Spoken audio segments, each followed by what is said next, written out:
داستان ہے یہ کس شاہ ذیشان کا، مرحبا مرحبا، قلب ہے بد سے لرزاں ہے انسان کا، مرحبا مرحبا۔ شب ولادت مصطفیٰ صلی اللہ علیہ وسلم کے عنوان سے ہم اور آپ یہاں پر جمع ہوئے، اور اس موقع پر بھی میں نے یہ بات عرض کی تھی، اور آج بھی اللہ نے وہی سعادت بخشی ہے کہ وہ 12ویں شریف کی جو رات تھی شب میلاد مصطفیٰ، تو اس میں اللہ نے ہمیں شب جمعہ بھی عطا فرمائی، اور آج بھی سبحان اللہ، آج بھی اللہ رب العزت نے ہمیں یہ سعادت بخشی ہے کہ 11ویں شریف کی رات بھی ہے اور جمعۃ المبارک کی مبارک رات بھی ہے۔ مفتی صاحب سبحان اللہ، تو اللہ رب العزت نے ہمارے لیے سعادت میں، روحانیت میں اور اس شب کی نورانیت میں اضافہ فرما دیا ہے، اور میں اس انعقاد پر مبارکباد پیش کرتا ہوں ہمارے محترم جناب سہیل شمس صاحب کو اور آپ کے اہل خانہ کو، کہ جنہوں نے الحمدللہ ایک مرتبہ پھر ہم سب کو یہاں پر جمع ہونے کا یہ موقع عطا فرمایا، اور اس کے ساتھ ساتھ ARY QTV کا یہ تعاون کہ اس کے ذریعے پوری دنیا میں یہ پیغام پہنچ رہا ہے۔ اللہ تبارک و تعالی ہمارے ان تمام احباب کو جزائے خیر عطا فرمائے۔ آج کا جو موضوع ہے امام الاولیاء، سلطان الاولیاء، حضرت محبوب سبحانی، امام ربانی، حضرت پیران پیر سیدنا شیخ عبد القادر جیلانی الحسنی الحسینی البغدادی رحمت اللہ تعالی علیہ کی سیرت مبارکہ کے حوالے سے، کیونکہ آج کی رات انہی کی ذات پاک سے منسوب ہے، تو اس اعتبار سے قرآن مجید فرقان حمید کی 2 آیتیں میں نے آپ حضرات کے سامنے تلاوت کرنے کی سعادت حاصل کی۔ ایک آیت مبارکہ سورہ یونس سے ہے کہ جس میں اللہ رب العزت نے اپنے نیک بندوں کا اور اپنے ولیوں کا ذکر کرتے ہوئے ان کا مقام اور ان کا رتبہ بیان کرتے ہوئے فرمایا کہ لہم البشرا فی الحیات الدنیا وفی الآخرہ، کہ اللہ کے جو نیک بندے ہیں، جو اولیاء کرام ہیں، اولیاء اللہ ہیں، تو ان کا مقام یہ ہے، ان کا رتبہ یہ ہے کہ فرمایا کہ ان کے لیے دنیاوی زندگی میں بھی خوشخبری ہے اور آخرت کے میدان میں بھی خوشخبری ہے۔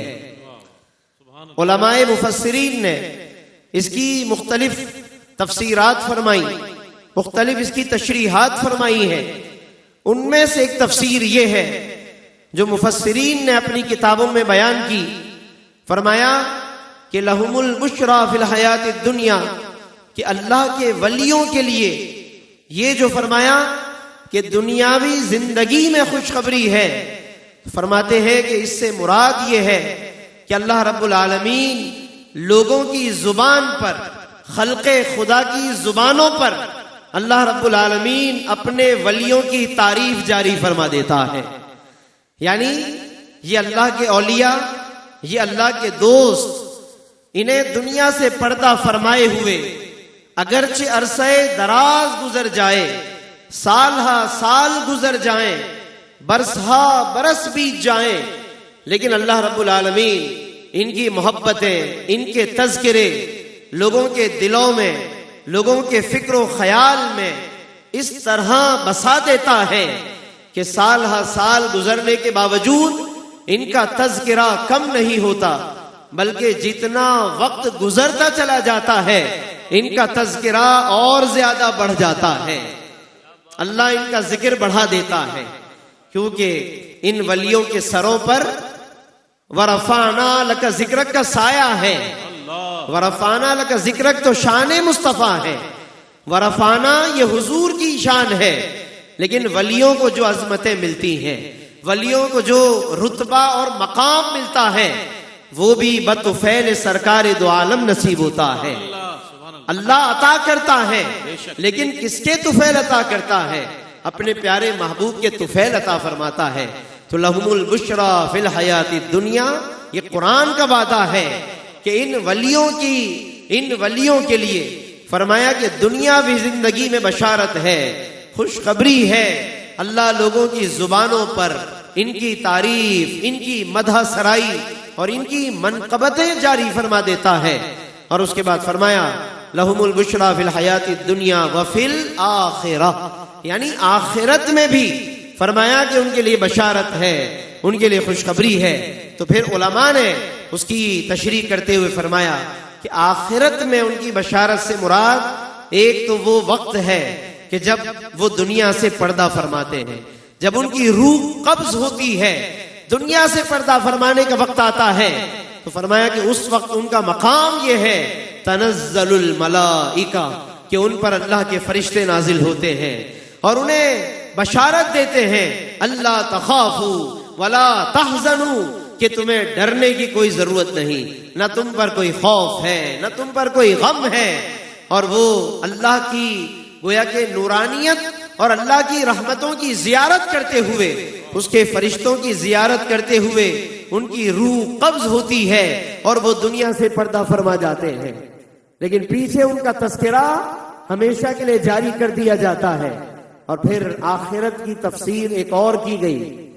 یہ جو فرمایا کہ آخرت میں ان کے لیے بشارت ہے، اس کا ایک مطلب یہ بھی بیان کیا گیا کہ اللہ رب العالمین انہیں قیامت کے دن وہ مراتب عطا فرمائے گا، وہ رتبہ عطا فرمائے گا کہ لوگ حیران رہ جائیں گے۔ لوگ حتیٰ کہ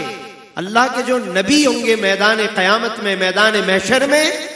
جو انبیاء آئیں گے، جو شہداء آئیں گے، وہ انبیاء کرام اور وہ شہداء عظام بھی ان ولیوں کو ان مراتب پر دیکھ کر، ان رتبوں پر دیکھ کر، وہ اللہ کے پیغمبر بھی ان کی تعریف فرمائیں گے۔ یہ بہت بڑا مقام ہے۔ آج ہم یہاں یوں ہی جمع نہیں ہو گئے، اور یہ صرف ہم نہیں بلکہ دنیا میں نہ جانے کہاں کہاں حضرت سرکار غوث اعظم، سرکار بغداد شیخ عبد القادر جیلانی رحمت اللہ تعالی علیہ کی محبت میں، ان کی چاہت میں، ان کی عقیدت میں لوگ ان کے لیے جمع ہوئے ہوں گے۔ آج اگر ہمارے اپنے عزیزوں میں سے کوئی چلا جائے، کچھ دنوں کے بعد اس کو یاد کرنے والا کوئی نہیں ہوتا، لوگ تاریخ بھول جاتے ہیں، دن بھول جاتے ہیں۔ لیکن ذرا سوچئے تو صحیح، حضرت غوث اعظم کا مقام، حضرت شیخ عبد القادر جیلانی کا یہ رتبے کا یہ انداز، ان کی رفعت ذکر کا یہ عالم، کہ آج ان کو دنیا سے پردہ فرمائے ہوئے کتنے برس گزر گئے، کتنے برس گزر گئے، لیکن اس کے باوجود آج یعنی 950 سال کا عرصہ ہونے کو آ رہا ہے حضرت غوث اعظم کو اس دنیا سے پردہ فرمائے ہوئے 950 سال کا عرصہ ہونے کو آ رہا ہے، لیکن ان کی یاد ہے، ان کا ذکر ہے کہ کم ہونے کے بجائے ذکر بڑھتا چلا جا رہا ہے۔ اور میں اکثر محافل میں جب یہ بات آتی ہے تو میں یہ بات بھی کہا کرتا ہوں، اور یہ میں نہیں بلکہ احادیث مبارکہ میں آقائے دو عالم نے بیان فرمائی کہ یہ جو کچھ ذکر ہو رہا ہے، اہل زمین اللہ کے کسی نیک بندے کے ذکر میں جب مصروف ہوں تو مفہوم حدیث عرض کر رہا ہوں کہ جس کا خلاصہ یہ ہے کہ یہ زمین والے جب ذکر کرتے ہیں تو صرف زمین والے نہیں بلکہ سمجھ لو کہ آسمان والے بھی اس بندے کو یاد کر رہے ہیں، آسمان والے بھی ذکر کر رہے ہیں۔ اور یہ حدیث قدسی ہے، صحیح بخاری میں ہے، حضور پر نور صلی اللہ علیہ وسلم نے فرمایا ان اللہ اذا احب عبدا، اللہ جب اپنے کسی بندے کو محبوب بنا لیتا ہے، دعا جبریل، اللہ جبریل امین کو بلاتا ہے اور اللہ جبریل سے فرماتا ہے اے جبرائیل میں اپنے فلاں بندے سے محبت کرتا ہوں، فَأَحِبَّهُ، اے جبرائیل تم بھی محبت کرو۔ جبریل امین بھی محبت میں شامل ہو جاتے ہیں۔ پھر فرمایا کہ اللہ فرماتا ہے اے جبرائیل آسمان والوں میں اعلان کر دو، آسمان والوں میں اعلان کر دو، آسمان کے فرشتے بھی محبت کرنے لگ جاتے ہیں۔ پھر زمین والوں کا نمبر آتا ہے، حدیث میں فرمایا ثم یودع له القبول فی الارض، پھر زمین والوں میں اس بندے کی مقبولیت پیدا کر دی جاتی ہے۔ تو زمین والے جو آج یہاں بیٹھے ہیں یا اور نہ جانے روئے زمین پر کہاں کہاں لوگ جمع ہیں، یہ علامت ہے کہ آسمان والے بھی عبد القادر جیلانی کو یاد کرتے ہیں. آسمان والوں کی محبت اس بات کی علامت ہے کہ سید الملائکہ جبریل امین بھی ان سے محبت فرماتے ہیں، اور جبریل امین کی محبت اس بات کی علامت ہے کہ خود رب ذوالجلال اپنے بندہ عبد القادر سے محبت فرماتا ہے، کیونکہ اللہ نے ان سے محبت فرمائی. اور یہ بات صرف حدیث میں نہیں ہے، صرف اس حدیث میں نہیں بلکہ قرآن میں بھی اللہ نے اس کو بیان کر دیا. ارشاد فرمایا، قرآن مجید کی آیت ہے سورہ مریم، آیت نمبر 96، 16واں پارہ، آیت نمبر 96، سورہ مریم. اللہ رب العالمین نے فرمایا، ان الذین آمنوا وعملوا الصالحات، کہ بے شک وہ لوگ کہ جو ایمان لائے اور نیک اعمال کیے، تو اللہ کا وعدہ ہے ان سے. کیا وعدہ ہے؟ اللہ کا وعدہ ہے، فرمایا سیجعل لهم الرحمن ودا. اللہ کا وعدہ ہے کہ اللہ لوگوں کے دلوں میں خود ان کی محبت پیدا فرمائے گا. یہ اللہ کا وعدہ ہے. یہ آج ہم یوں ہی جمع نہیں ہو گئے. آج ہم میں سے کسی کا بھی علاقائی تعلق نہیں ہے حضرت غوث اعظم سے. ان کا علاقہ کچھ اور ہے، ہمارا خطہ کچھ اور ہے، ہمارا زبان کا بھی تعلق نہیں ہے، ہمارا خاندان کا بھی تعلق نہیں ہے. آج لوگ انہی وجوہات سے جمع ہوتے ہیں نا کہ خاندان ایک ہے، زبان ایک ہے، علاقہ ایک ہے، ہمارا کوئی رشتہ داری کا تعلق ہے. آج لوگ انہی وجوہات سے کسی کو یاد کرتے ہیں، کسی کے لیے جمع ہوتے ہیں. لیکن یہاں پر ذرا غور فرمائیے، حضرت عبد القادر جیلانی کے لیے آج دنیا بھر کے اندر لوگ جمع ہیں، لیکن کسی کا ان کے ساتھ علاقائی تعلق نہیں ہے، کسی کا ان کے ساتھ زبان کا تعلق نہیں، کسی کا ان کے ساتھ خاندان کا تعلق نہیں ہے. یہ کون سی چیز ہے جس نے آج پوری دنیا کو حضرت غوث اعظم کی محبت پر جمع فرما دیا ہے، جس نے حضرت غوث اعظم کی 11ویں شریف پر اور پیران پیر کی محبت پر جمع کر دیا ہے؟ تو واحد جواب اس کا ایک ہی ہے، وہ اللہ کا وعدہ ہے کہ خود قرآن میں رب ذوالجلال نے فرما دیا سیجعل لهم الرحمن ودا، کہ اللہ خود لوگوں کے دلوں میں ان کی محبت پیدا فرما دے. تو یہ اللہ نے لوگوں کے دلوں میں محبت پیدا فرمائی ہے. اسی لیے یہ محبت صدیاں گزر جانے کے باوجود، برس گزر جانے کے باوجود یہ محبت بڑھتی جا رہی ہے. اور الحمدللہ آج ہم یہاں پر جس ہستی کے لیے جمع ہیں، حضرت غوث اعظم سرکار بغداد کے لیے، ان کی کئی نسبتوں میں سے ایک بہت بڑا حوالہ اور ایک بہت بڑی نسبت اہل بیت مصطفیٰ ہے. حضرت عبد القادر جیلانی سرکار بغداد کا یہ ذکر صرف غوث اعظم کا ذکر نہیں ہے، بلکہ یاد رکھیے گا کہ جب ہم غوث اعظم کا ذکر کرتے ہیں، عبد القادر جیلانی کا نام لیتے ہیں،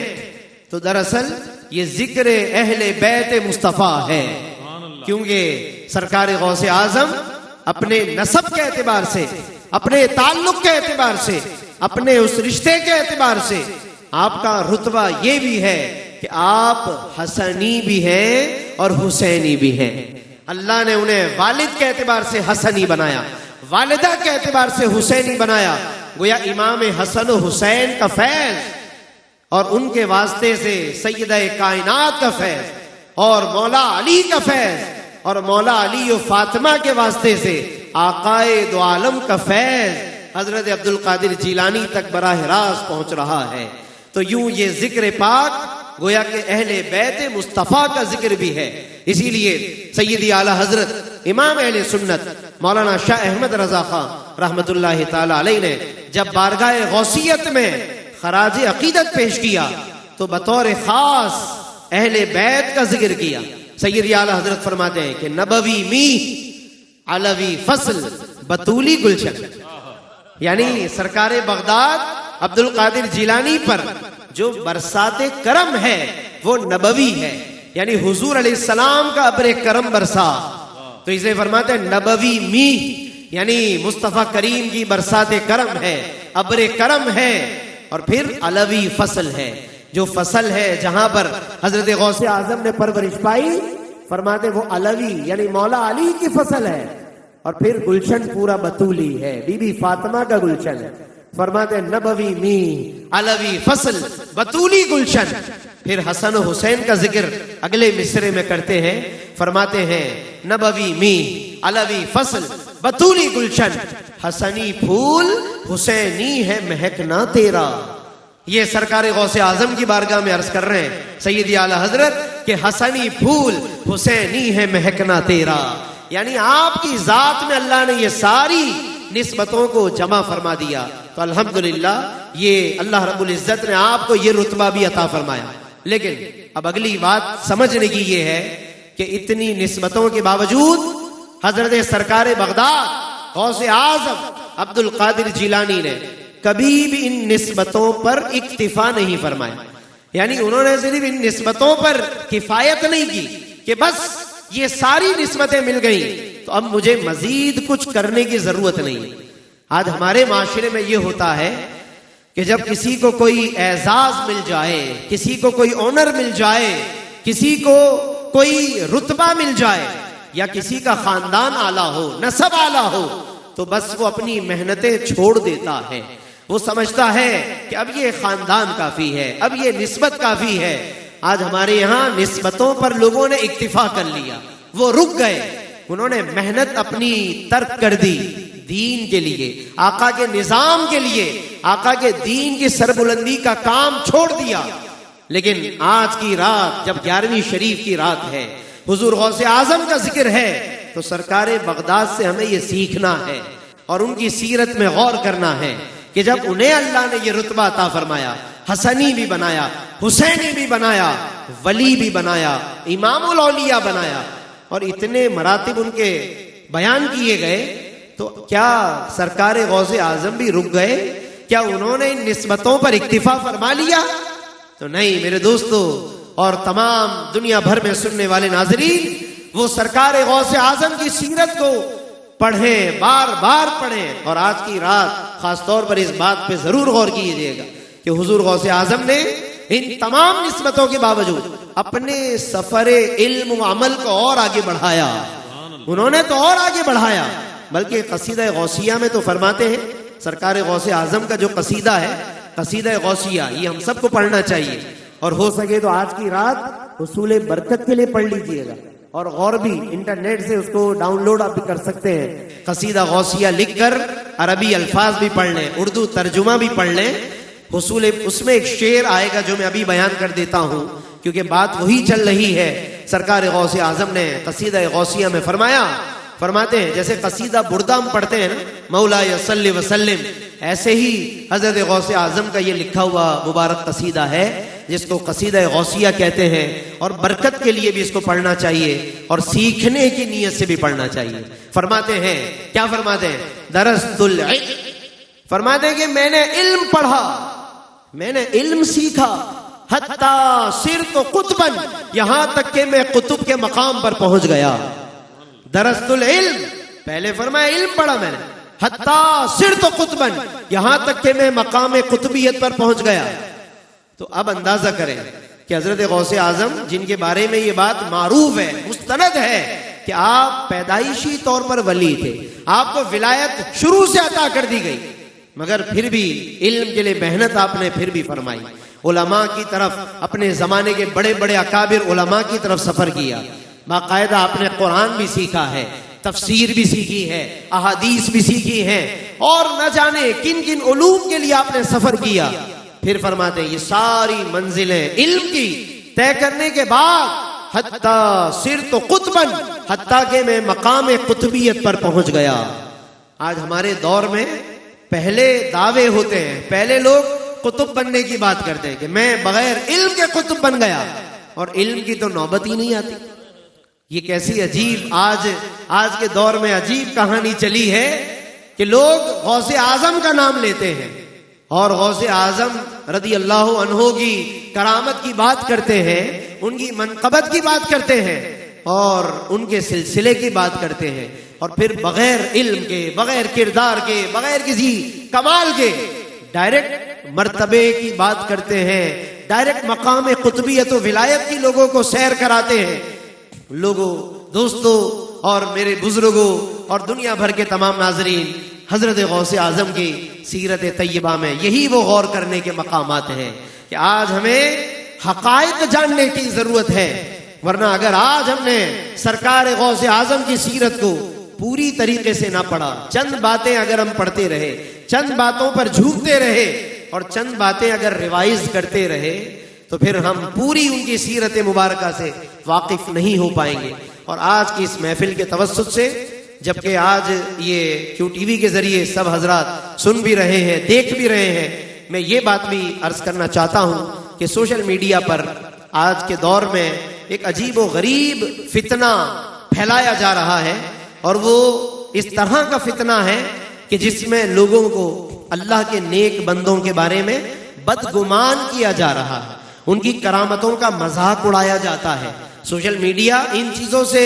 بھرا پڑا ہے کہ جس میں اولیاء کرام، خصوصاً سرکار بغداد اور داتا حضور اور دیگر اولیاء کرام کی کرامتوں کو ڈسکس کر کے پھر مذاق اڑایا جاتا ہے، ان کا مذاق بنایا جاتا ہے، اس طرح کے ویڈیو کلپ بنائے جا رہے ہیں۔ میں یہاں پر یہ بات ضرور عرض کروں گا کہ یاد رکھیے کہ اس طرح کے جو لوگ مذاق بناتے ہیں، اولیاء کرام کی کرامتوں پر اعتراضات کرتے ہیں اور وہ تحقیق نہیں کرتے کہ کن کن علماء نے مستند دلائل کے ساتھ مستند کتابوں کے اندر ان واقعات کو بیان کیا یا ان کرامات کو تحریر فرمایا، اور پھر قرآن میں اللہ نے اپنے ولیوں کی کیا شان بیان کی، حدیث میں آقا دو عالم نے کیا مقام بیان کیا۔ اگر آج ان تمام باتوں کو چھوڑ کر صرف ایک واقعے کو لے کر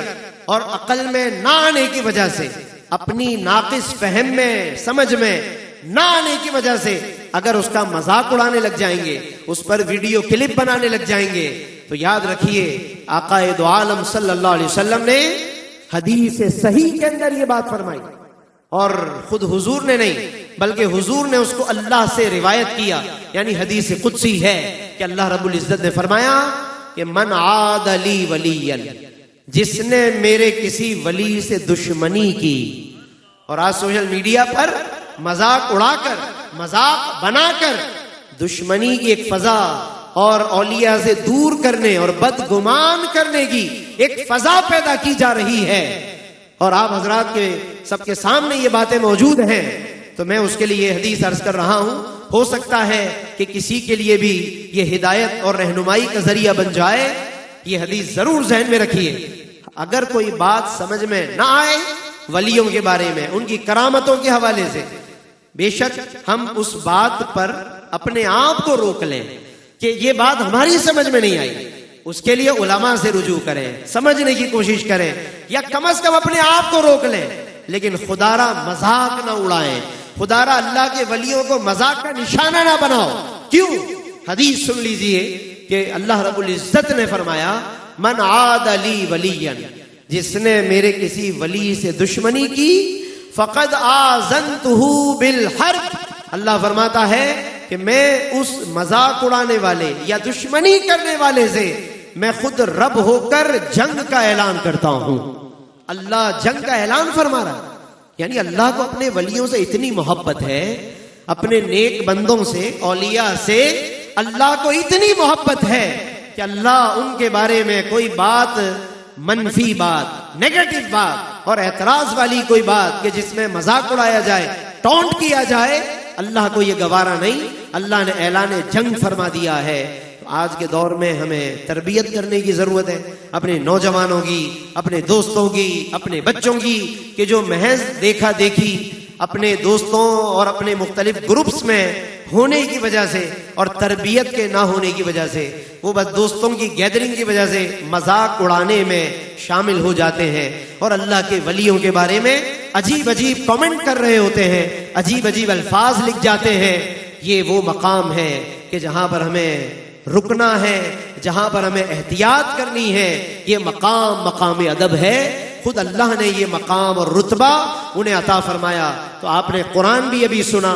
حدیث بھی آپ نے سنی ہے، اور اس کے ساتھ ساتھ آج ہی کے توسط سے اور آج کے اس محفل پاک کے توسط سے ایک اور میں پیغام پہنچانا چاہتا ہوں، اور وہ پیغام یہ ہے کہ حضرت سیدنا سرکار بغداد غوث اعظم شیخ عبد القادر جیلانی رحمت اللہ تعالی علیہ کو اللہ رب العزت نے یہ رتبہ بھی عطا فرمایا، یہ مقام بھی عطا فرمایا کہ آپ رحمت اللہ تعالی علیہ نے اپنی نگاہ کرم سے ایسے شاگرد تیار فرمائے اور ایسے خلفاء تیار فرمائے، یعنی ولایت کے ذریعے، علم کے ذریعے، درس و تدریس کے ذریعے آپ نے ایسے شاگرد اور ایسے خلفاء تیار فرمائے کہ علماء نے یہ بات لکھی، تاریخ میں یہ بات موجود ہے کہ حضرت سلطان صلاح الدین ایوبی رحمت اللہ تعالی علیہ نے، جو کہ بیت المقدس کے فاتح ہیں، اور آج اس وقت بیت المقدس کو پھر کسی فاتح کی ضرورت ہے، آج پھر بیت المقدس کو کسی سلطان صلاح الدین ایوبی کی ضرورت ہے، آج پھر فلسطین ہماری اور امت مسلمہ کی طرف دیکھ رہا ہے۔ تو آج جب ہم 11ویں شریف منا رہے ہیں تو یہ بات بڑی اہم ہے اور انتہائی ریلیونٹ بات ہے کہ حضرت غوث اعظم سرکار بغداد کا فیض دیکھیے کہ کہاں کہاں تک ان کا فیض پہنچا، کہ علماء نے لکھا، تاریخ دانوں نے لکھا کہ حضرت سلطان صلاح الدین ایوبی رحمت اللہ تعالی علیہ نے جو بیت المقدس کی طرف پیش قدمی کی، اور جو ان کی اپنی آرمی تھی، جو ان کی فوج تھی سلطان صلاح الدین ایوبی کی، اس فوج کا ایک بہت بڑا حصہ سپاہیوں کا وہ تھا کہ جو حضرت غوث اعظم عبد القادر جیلانی رحمت اللہ علیہ کے شاگرد اور آپ کے خلفاء پر مشتمل تھا۔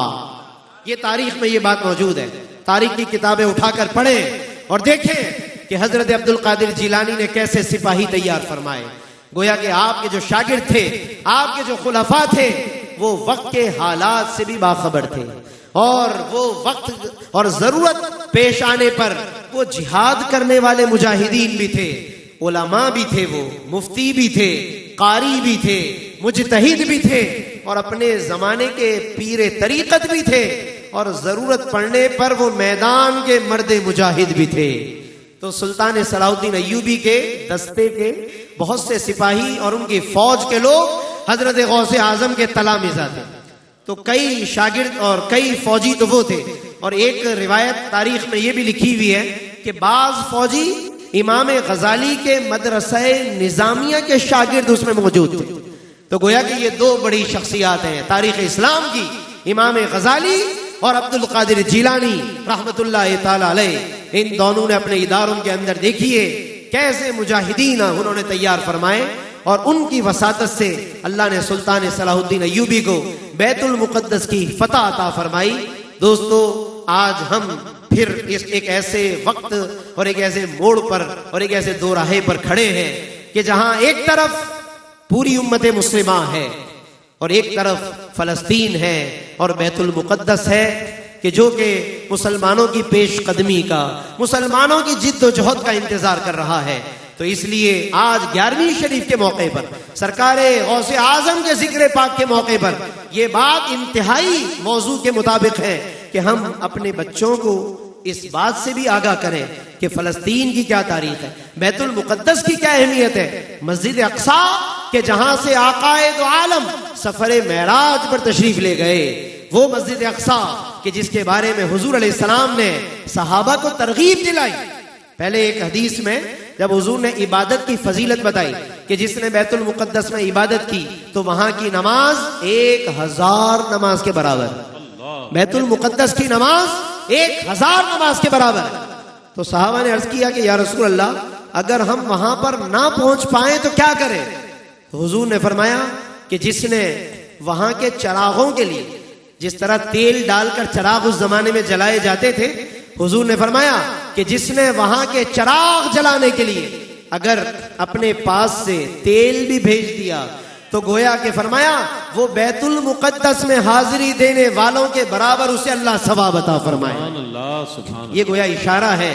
کہ جو وہاں پر کچھ بھی روانہ کر سکے، خدمت کر سکے بیت المقدس کی، بیت المقدس والوں کی، اللہ اسے بھی محروم نہیں فرمائے گا۔ حضرت غوث اعظم نے اپنے دور میں، ان کے شاگردوں نے بھی محنت کی، انہوں نے بھی خدمت کی، آج یہ فریضہ اللہ نے ہمیں عطا فرمایا ہے۔ بہرحال اگر ہم کچھ بھی نہ کر سکیں تو کم از کم انہیں، ان مظلوموں کو اپنی دعاؤں میں ضرور یاد رکھیں۔ آج 11ویں شریف کی ہر محفل میں دعا ہونی چاہیے، بلکہ ہر موقع پر دعا ہونی چاہیے، کل کے جمعے کے اجتماعات میں دعائیں ہونی چاہیے، اور اس کے ساتھ ساتھ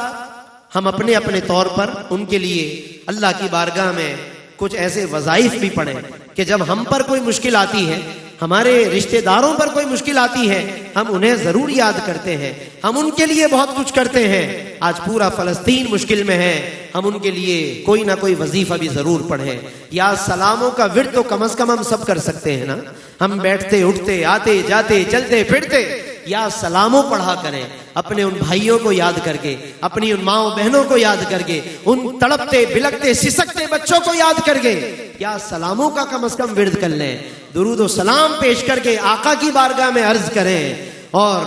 11ویں شریف کر کے بارگاہ غوثیت میں یہ ذکر کریں, کیونکہ حضرت سرکار بغداد غوث اعظم کو بھی اللہ نے یہ رتبہ عطا فرمایا کہ آپ کو اللہ نے مشکلات میں مدد کرنے کی طاقت عطا فرمائی ہے.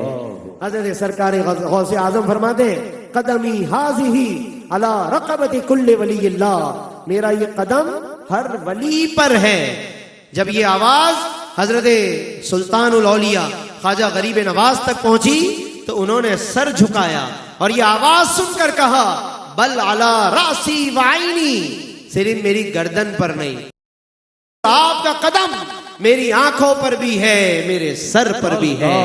ہر ولی کو اللہ رب العالمین نے زیر سایہ غوث اعظم رکھا ہے, زیر سایہ عبد القادر جیلانی رکھا ہے. اور آخری بس ایک دو باتیں, آخری بلکہ ایک ہی بات عرض کرتے ہوئے اپنی بات کو ختم کر رہا ہوں, کیونکہ جو ٹائم مجھے بتایا گیا تھا وہ ٹائم مکمل ہو چکا ہے, اور بھی شناخہ حضرات بھی ہے, پوری محفل بھی ہونی ہے. بس ایک بات اور وہ یہ کہ حضرت سرکار بغداد شیخ عبد القادر جیلانی رحمت اللہ تعالی علیہ نے پوری زندگی اپنا جو مشن رکھا وہ علم کو رکھا, شریعت کو انہوں نے آگے فالو کیا. انہوں نے یہاں تک کہ ان پیروں کی بھی تربیت فرمائی کہ جو کسی بھی سلسلے سے جنہیں کوئی خلافت ملتی ہے تو حضرت عبد القادر جیلانی نے فرمایا کہ پہلے فقہ پڑھو, پہلے علم دین اور علم فقہ حاصل کرو. فرمایا کہ اس کے بعد تم مسند پر بیٹھو. یہ باقاعدہ آپ نے تربیت فرمائی. فرمایا کہ اگر تم نے اس کے بغیر مسند پر بیٹھ گئے تو تم اتنا سنوار نہیں پاؤ گے جتنا لوگوں میں بگاڑ پیدا کرو گے. اور آج ہمارے معاشرے میں بگاڑ زیادہ بڑھ رہا ہے, اس لیے حضرت عبد القادر جیلانی کی تعلیم کے مطابق ہمیں اسی آنے کی ضرورت ہے جو راستہ حضرت سرکار بغداد نے ہمیں سکھایا ہے. خود بھی پوری زندگی وہ اسی پر قائم رہے اور لوگوں کی تربیت فرماتے رہے. ان کی کرامات میں آتا ہے کہ آپ نے اتنی محنت فرمائی اور اتنا واضح نصیحت فرمایا کہ خود فرماتے ہیں کہ اللہ نے میرے ہاتھوں پر 500 کے قریب یا اس سے زیادہ غیر مسلموں کو اللہ نے کلمہ پڑھنے کی توفیق عطا فرمائی, اور 1,00,000 سے زیادہ اللہ نے لوگوں کو میرے ہاتھوں پر توبہ کرنے کی توفیق عطا فرمائی. آج ہمیں بھی اپنے گناہوں سے توبہ کرنے کی ضرورت ہے, اپنی کوتاہیوں پر نظر کرنے کی ضرورت ہے. بہت عظیم شخصیت کا تذکرہ ہم کر رہے ہیں, بہت عظیم ہستی کی یہ مبارک رات ہے, اور پھر شب جمعۃ المبارک بھی ہے. تو جمعے کے احترام میں درود شریف کی بھی کثرت جاری رکھیے, محفل بھی سنتے رہیے, اور زبانوں پر درود و سلام بھی جاری رکھیے. سورہ کہف یہ بھی جمعے کے دن بڑی افضل ہے, اور خصوصاً شب جمعہ ہے چونکہ, تو جمعے کی رات میں خاص طور پر اکثر میں کہا کرتا ہوں کہ سورہ دخان بھی پڑھا کریں. 25ویں پارے میں ایک سورہ مبارکہ ہے جس کا نام ہے سورۃ الدخان. حضور نے فرمایا کہ جس نے جمعے کی رات میں سورہ دخان کی تلاوت کی اللہ اس کے پچھلے گناہوں کو معاف فرما دے گا. تو آج کی رات سورہ دخان بھی پڑھیے, درود و سلام کی بھی کثرت کیجیے, اور کل جمعۃ المبارک کا دن ہے, بار بار سرکار غوث اعظم کا, اولیاء کرام کا ذکر بھی کیجیے, ان سے اپنی نسبت اور اپنی عقیدت و محبت کو مضبوط بھی کیجیے, اور اس کے ساتھ ساتھ ان کے توسل سے, ان کے وسیلے سے اللہ کی بارگاہ میں پوری امت کے لیے اور بالخصوص مظلوم جن پر اس وقت ظلم کے ان کے لیے بار بار دعا کیجیے. اللہ تبارک و تعالی ہم سب کی آج کی یہاں کی حاضری اپنی بارگاہ میں قبول و منظور فرمائے. ہمارے سہیل شم صاحب کو اور ان کے اہل خانہ کو, بالخصوص ان کے والدین کو اللہ پاک اپنی اپنی قبروں میں اللہ آج کی اس محفل کا ثواب عطا فرمائے, اور جہاں جہاں تک لوگ بیٹھے سن رہے ہیں سب کو اللہ آج کی رات کی رحمتیں اور برکتیں نصیب فرمائے. آمین. وآخر دعوانا ان الحمدللہ رب العالمین. سبحان اللہ سبحان اللہ. حضرت علامہ مفتی محمد اسماعیل حسین نورانی صاحب اپنے درد دل کا بھی بیان فرما رہے تھے امت مسلمہ کے لیے، اور اس سے قبل حضور غوثیت مآب سرکار شہنشاہ بغداد رضی اللہ تعالیٰ عنہ کی خدمت میں ہدایہ عقیدت بھی نثری انداز میں، بہت خوبصورت انداز میں پیش فرما رہے تھے۔ اور حضور غوث العظم پیران پیر دستگیر رضی اللہ تعالیٰ عنہ کے خطبات پر اگر آپ نظر ڈالیں تو اس میں اصلاح ہی اصلاح نظر آتی ہے، آنے والوں کے لیے وہ تعلیمات نظر آتی ہیں کہ جس سے ان کی دنیا بھی سنور جائے، آخرت بھی سنور جائے۔ اور حضور غوث اللہ تعالیٰ عنہ کی تو کیا شان ہے کہ غوث اعظم مظہر لطف عمیم، غوث اعظم مظہر لطف عمیم، خود کریم ابن کریم جد کریم۔ غوث اعظم مظہر لطف عمیم، خود کریم ابن کریم جد درد دل کا اظہار فرمایا مفتی صاحب نے۔ تو ایک بار اور بھی طیبہ سے فلسطین میں آ یا رسول اللہ یا حبیب اللہ، ایک بار اور بھی طیبہ سے فلسطین میں آ، راستہ ہے مسجد اقصی، راستہ دیکھتی ہے۔ میں بلا تاخیر و تمہید عالمی شہرت یافتہ ثنا خاں اور پرائیڈ آف پرفارمنس ثنا خاں، ہمارا فخر اور پوری دنیا میں پاکستان کی پہچان جناب الحاج صدیق اسماعیل صاحب سے گزارش کروں گا کہ اپنی عقیدت و محبت بارگاہ ختمی مرتبت اور بارگاہ غوثیت میں پیش کرنے کی سعادت حاصل کریں۔ بسم اللہ الرحمن الرحیم، الحمدللہ رب العالمین، الصلاة والسلام علی خاتم النبیین، الصلاة والسلام علیکہ یا رسول اللہ، الصلاة والسلام علیکہ یا حبیب اللہ، السلام علیکم ورحمۃ اللہ وبرکاتہ۔ وعلیکم السلام۔ الحمدللہ حضرت کا بیان آپ نے سماعت فرمایا کہ آج شب جمعوی ہے اور ولیوں کے تاجدار پیران پیر شیخ عبد القادر جیلانی رحمت اللہ علیہ کی 11ویں شریف کی اس محفل میں ہم سب شریک ہیں۔ میں میزبان محفل ہمارے محترم سہیل شمس صاحب کو، ان کے اہل خانہ کو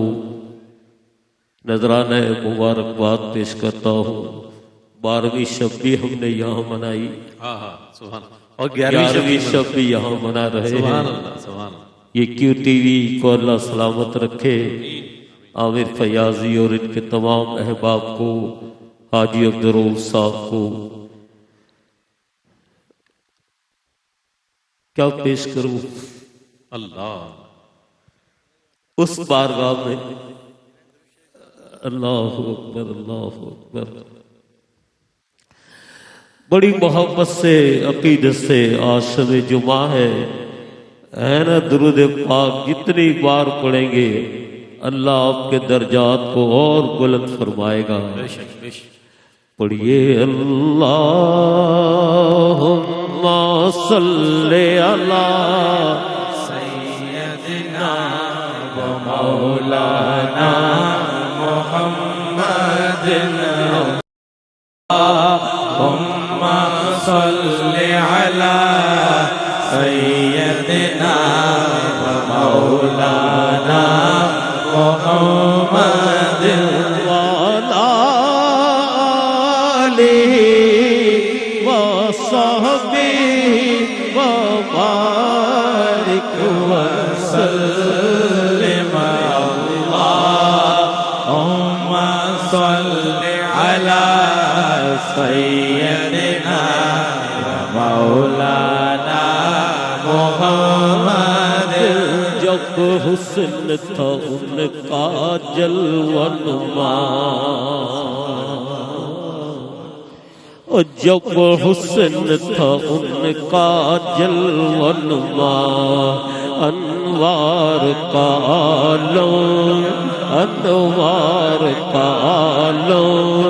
بولو انوار کا عالم کیا ہوگا؟ ہر کوئی فدا ہے دل دیکھے، ہر کوئی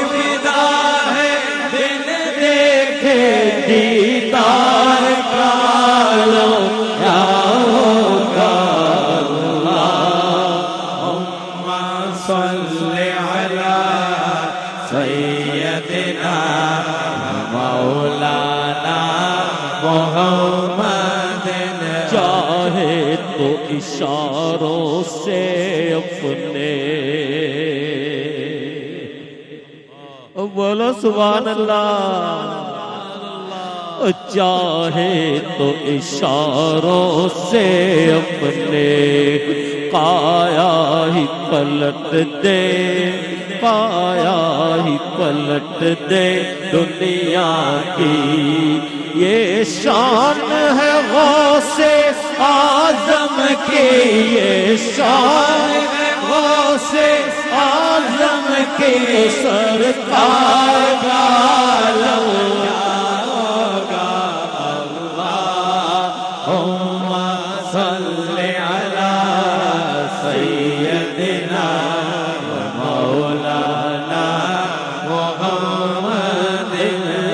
سمت علی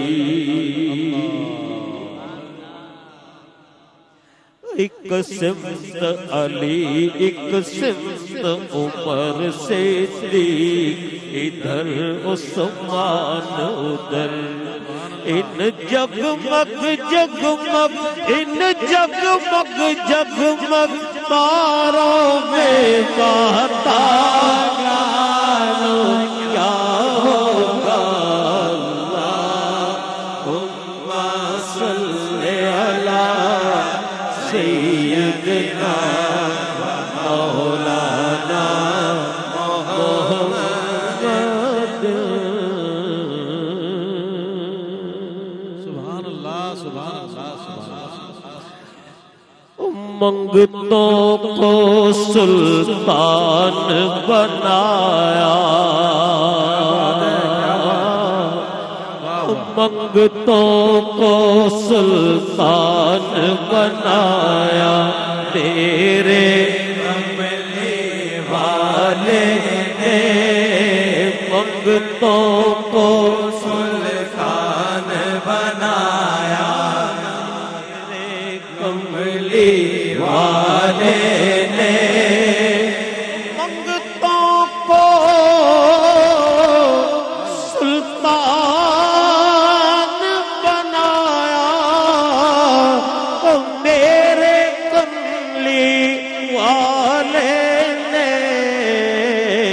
جب اپنا در آیا ولیوں کا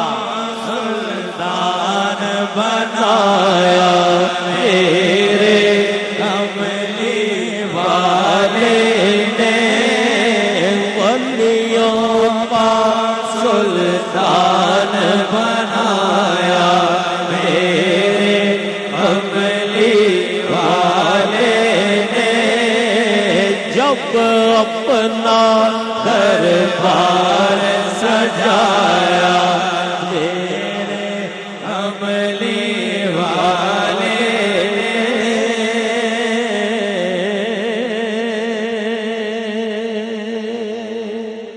سبحان اللہ سبحان